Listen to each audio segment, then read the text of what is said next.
Very good morning scholars. चलिए आज हम समझ रहे हैं परसेंटेज। ठीक है, परसेंटेज के बेसिक समझ रहे हैं, इसकी शॉर्टकट नहीं समझा रहे अभी आपको।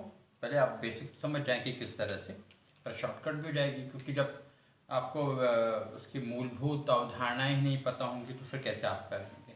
ठीक है, या तो फिर रट्टू फिर कैसी करनी पड़ेगी आपको। तो बेहतर है आधे पौन घंटे हम जो ले रहे हैं आपको बेसिक बता देते हैं, फिर उसका शॉर्टकट्स भी रहेंगी। ठीक है, चलिए परसेंटेज यानी प्रतिशतता, प्रतिशत भी बोल देते हैं इसको। और जनरली प्रतिशतता या परसेंटेज का मतलब होता है आउट ऑफ 100। ठीक है, 100 में से इतना, या 100 पे कंपेयर करते हैं यदि। लेकिन कोई कहता है कि ये हम श्योरिटी देते हैं किसी बात की कि ये 10,000% के साथ में ये बात कर रहा हूँ, तो मतलब यानी आप 100 से उतना मल्टीपल कर लो कि इतने ज़्यादा अपनी बात को एम्फासिस होके या उस पर दबाव डालते हुए जोर देकर कह रहा है कि हाँ इतने प्रतिशत या इतनी बात ये सत्य है, तो वो 10,000% भी ऐसा वो गलत नहीं है कहना। लेकिन जनरली हम परसेंटेज की मीनिंग 100 से समझते हैं। अब देखिए, जैसे कि यदि कुछ फ्रैक्शंस है, मान लीजिए फ्रैक्शंस का मतलब वो नहीं जो आप समझ रहे, फ्रैक्शंस यानी भिन्न। ठीक है, मत भिन्न या मतभेद वाला नहीं। हाँ, जैसे मान लीजिए 2/5 एक फ्रैक्शन है, एक भिन्न है जिसमें ये अंश है ये हर है, तो आप क्या करेंगे, इसको 100% से या 100 से मल्टीप्लाई कर दें, तो ये 5 से कितना 20 टाइम्स, 22 × 40, तो 40% आ गया। ठीक है, तो 2/5 का मीनिंग क्या हो जाएगी, 40% होगी। क्लियर है। अब इसी 40% को हम वापस फ्रैक्शन में कन्वर्ट करें, तो ये 40% क्या हो जाएगा, 40% इक्वल्स टू 40/100। क्लियर, 20 से 2 टाइम्स, 20 से 5 टाइम्स, तो 2/5, तो ये फ्रैक्शन में वापस कन्वर्ट हो गया। क्लियर है आर समझ में।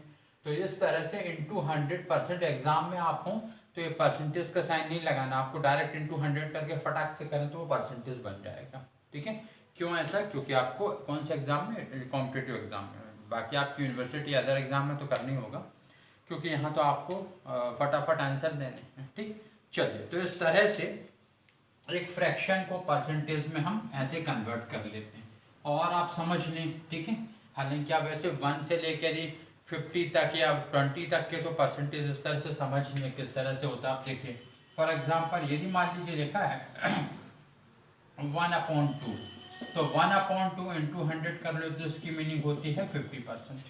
ठीक है, 1/3 इंटू 100 कर लीजिए तो ये हो जाएगा 33.33%। क्लियर है ये। यदि लिखा हुआ है 1/4, तो 1/4 इंटू 100 कर लीजिए 25%। क्लियर है। इस तरह से आप कम से कम 10-20 तक के परसेंटेज याद रखें कि कैसे कन्वर्जन, उसका रूपांतरण या किस तरह से किया जाता है। ठीक है, चलिए अब देखिए और आगे देखें। लिखा है 4% को भिन्न में बदलो। ठीक है, बदल देते हैं अभी अपन। 4% है, 4% है, तो 4% को 4/100, ये 25 टाइम्स, तो 1/25 ऐसा लिखा जा सकता है। वापस इसको करें 1/25 इंटू 100 कर लें तो ये 4% में कन्वर्ट हो गया। क्लियर है ये। 80% को कन्वर्ट करो तो 80/100 कर दो, तो 20 से 4 टाइम्स, 20 से 5 टाइम्स, तो 4/5 आ गया। ठीक है, आ रहा समझ में। फिर उसके बाद नेक्स्ट आपका है कि आपको वैल्यू फाइंड करनी है। ठीक है, लिखा है 980 रुपीज़ का 15% निकालिए। ठीक है, 980 रुपये का 15% ज्ञात करना है। चलिए तो ये आप क्या करेंगे, 980 का 15% ऐसा लिखा। हालांकि अभी आपको यूँ लिख के दिखा रहे हैं, एग्जाम में आपको ये स्टेप भी आगे बढ़ के लिखनी है। तो 980 का ये 15% मतलब 15/100, एक 0 कैंसिल कर लीजिए, 5 से ये 3 बार, ये 2 बार, ये 49 टाइम्स कट जाएगा 50। अच्छा अब इसको मल्टीप्लाई करें तो 50 × 3 करोगे तो 150, एक कम है तो 3 कम हो जाएगा तो 147, या फिर 3 9 × 27, 3 नाम 27 के साथ हासिल 2, 3 4 × 12 और +2 147। आ समझ में। तो ये 147 हो जाएगा। फिर लिखा है, नेक्स्ट क्वेश्चन है, यदि एक शहर की जनसंख्या का 19% 399 है तो कुल जनसंख्या ज्ञात करो। एक शहर की जनसंख्या का 19%, 19 नॉट 90, 19% 399 है तो कुल जनसंख्या ज्ञात करो। तो माना कि वो जनसंख्या उस शहर की कितनी आपने ले ली है, एक्स है, ठीक है, एक्स वाई जेड कुछ भी ले सकते हैं। माना कि वो जनसंख्या उसकी एक्स है, एक्स का 19% यानी ये स्टेप अपन आगे बढ़ गए। हालांकि आप चाहे तो ऐसा भी कर सकते हैं, 399 है, ठीक है।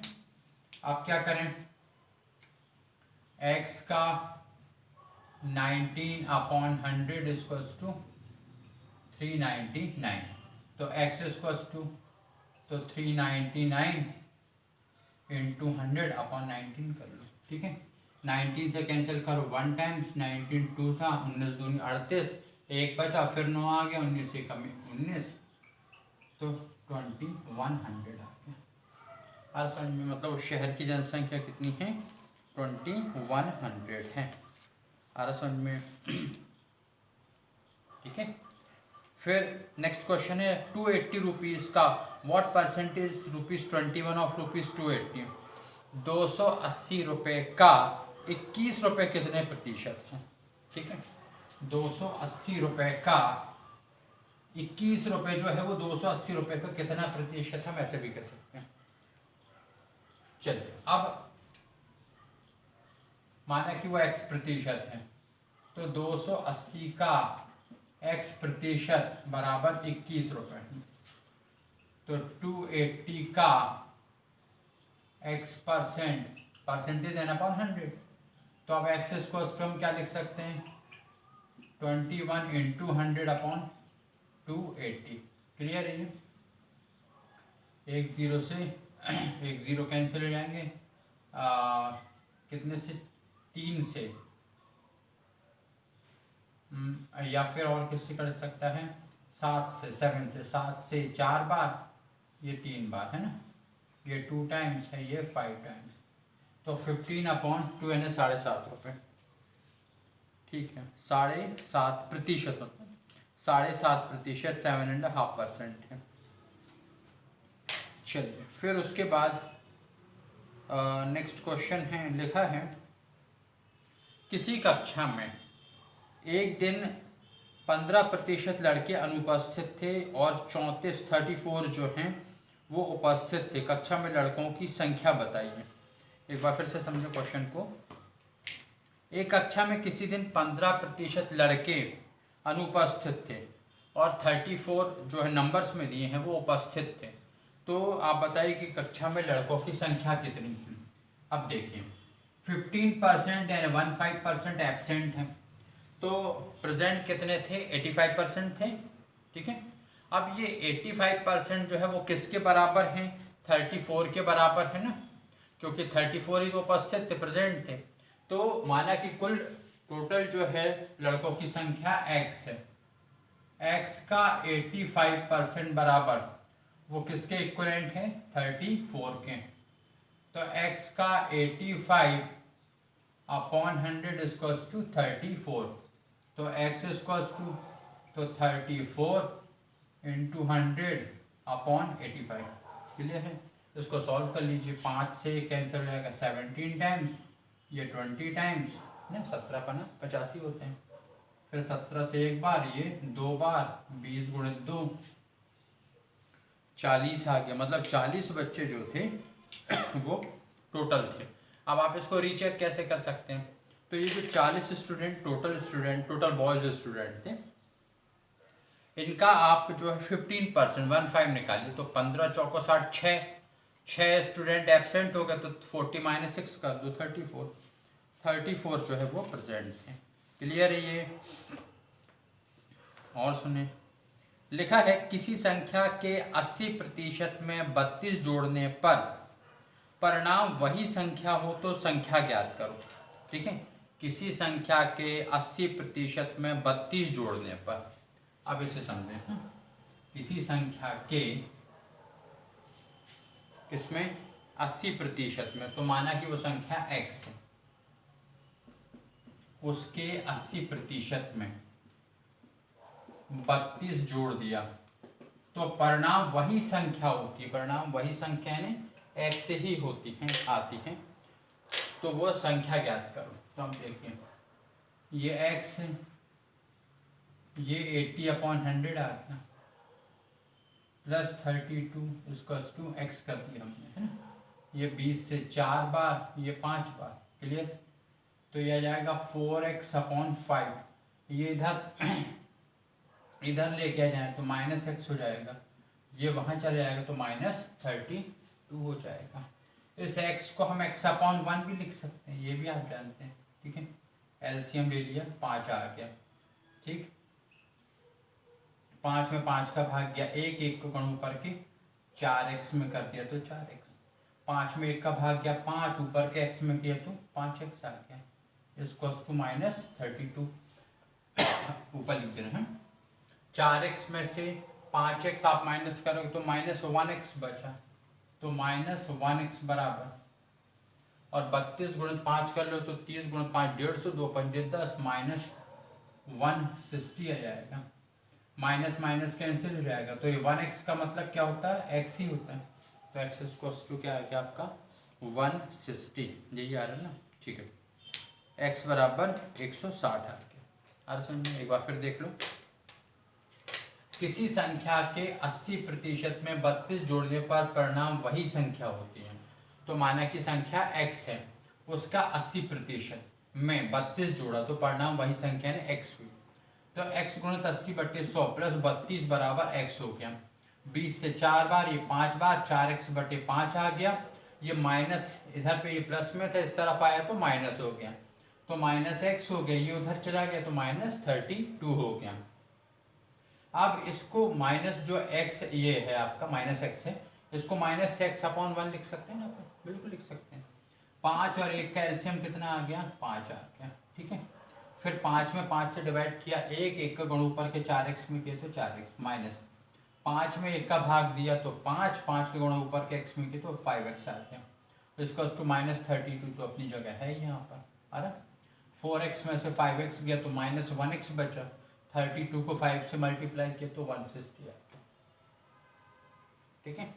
और ये माइनस माइनस कैंसिल, ये माइनस माइनस कैंसिल कैसे होता है ये इसको थोड़ा समझ लेना है ना। अक्सर आपने यही सुना होगा माइनस माइनस कैंसिल। तो ये कैंसिल का मतलब क्या है, ये है क्या लफड़ा एक्चुअली में, तो ध्यान से समझना है। देखो यहाँ पर हम x इक्वल्स टू -160/-1 ऐसा लिख सकते हैं इसको, क्योंकि x का मल्टीपल 1 है यहाँ पर, तो -1 आ गया। ये माइनस माइनस, अब क्योंकि दो में से यदि एक का भी पॉजिटिव एक का नेगेटिव होता है ना, चाहे अंश का या हर का, तो रिजल्ट नेगेटिव आएगा। हाँ, तो यहाँ पे माइनस हो गया, तो ये आ गया x इक्वल्स टू कितना 160। आ रहा समझ में? चलिए, तो ये ध्यान रखें इसको इस तरह से। फिर प्रतिशत वृद्धि वाले कैसे निकालते हैं क्वेश्चन, उसको समझे। हाँ, कि इतना था तो इतने बढ़ के इतना हो गया। देखिए लिखा है शक्कर पर उपभोग यानी कंजम्पशन जो है, शुगर कंजम्पशन 112 रुपये था, जो बढ़कर 140 रुपये हो गया। तो बताइए कि शक्कर पर के उपभोग पर कितने प्रतिशत की वृद्धि हुई। तो हम करते क्या हैं, प्रतिशत वृद्धि निकालने के लिए वृद्धि गुणित 100 मूल राशि, ठीक है। प्रतिशत वृद्धि बराबर वृद्धि गुणित 100 मूल राशि। यदि प्रतिशत कमी निकालनी है तो कमी गुणित 100 मूल राशि, ठीक, इस तरह से करते हैं। हाँ, तो यहाँ पर 112 से बढ़कर कितना हो गया, 140 रुपये हो गया। तो वृद्धि कितने की हुई आपकी, 28 रुपये की हुई ना, ठीक है। तो यहाँ पर यह आपका प्रतिशत वृद्धि बराबर कितने की, 28 रुपये की वृद्धि गुणित 100 मूल राशि।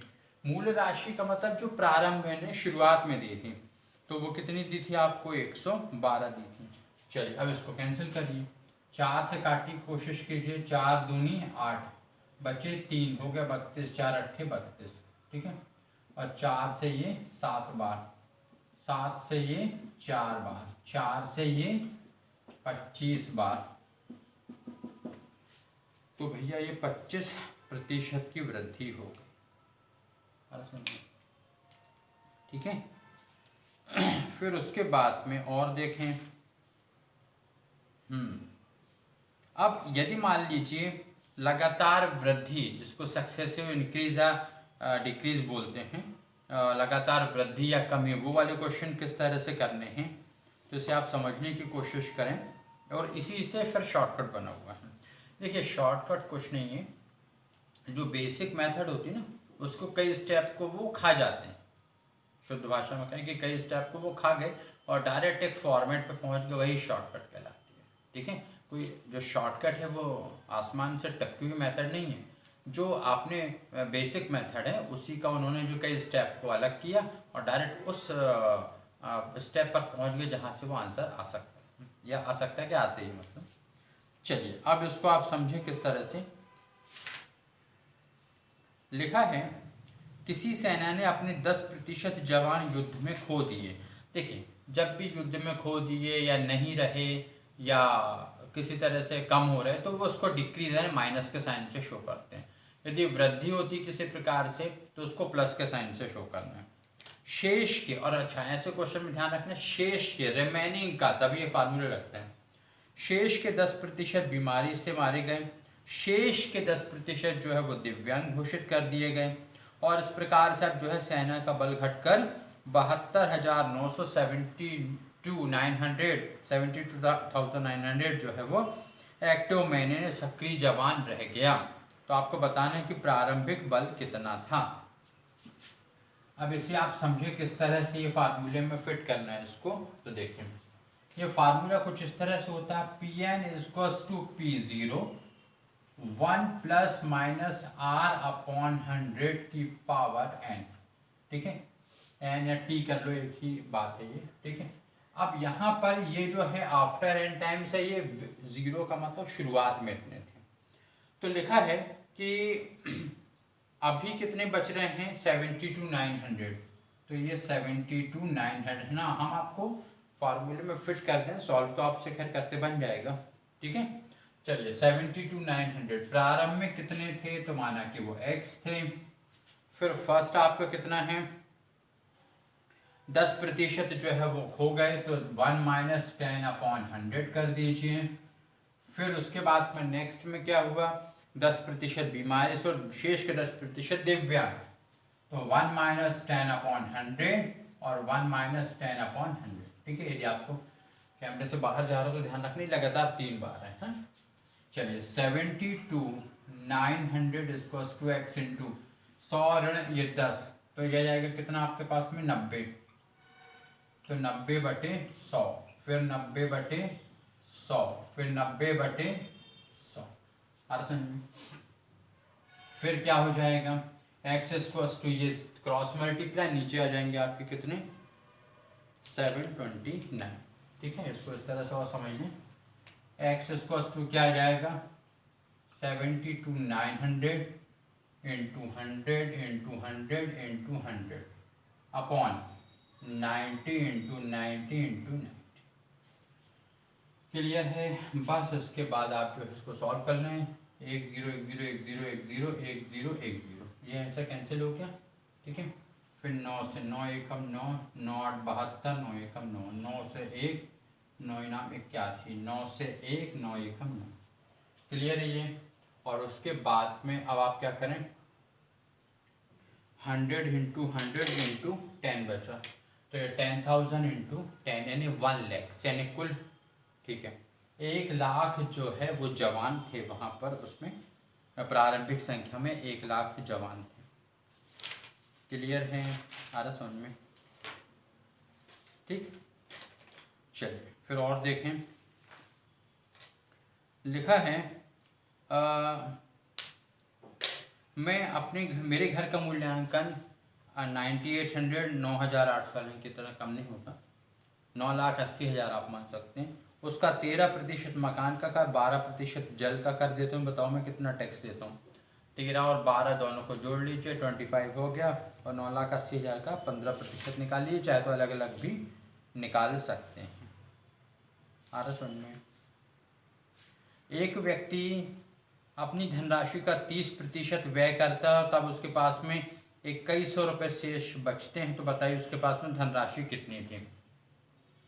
30% खर्च कर दिए तो कितने बचे, 70%। ये 70% किसके बराबर है, 2100 रुपये के बराबर है, ठीक है। तो या 70 रुपये जो है, आप इसको कैसे आप लिख सकते हैं, फिर देखो ये तो समझ में आ गया था ना। चलिए देखिए, लिखा है कि एक व्यक्ति अपनी धनराशि का 30% खर्च करता है, उसके पास में 2100 रुपये बचते हैं। तो 30 रुपये खर्च कर दिया तो 30% व्यय करता है, तो अब 100 रुपये उसके पास में इनकम थी, 30% कितना हुआ, 30 रुपये, बचे कितने, 70 रुपये। तो यहाँ पर आप जबकि जमाएंगे, चूंकि 70 रुपये शेष हैं तो 100 रुपये मूल राशि थी, ठीक है। 70 रुपये बचते हैं तो मूल राशि 100 रुपये थी, इसलिए अब कितने बच रहे हैं उसके पास में, 2100। तो ओरिजिनल कितना था, तो 2100 इंटू 100/70, ये 3 बार, ये तो ये 3000 आ रहा समझ में। तो उसके पास जो थे वो कितने, टोटल 3000 रुपीज़ थे। रीचेक कर लो, 3000 का आप 30% निकाल लो, 900 रुपये हो गया, 3000 में से माइनस कर लो, 2100 आ गया। आ रहा समझ में, ठीक है।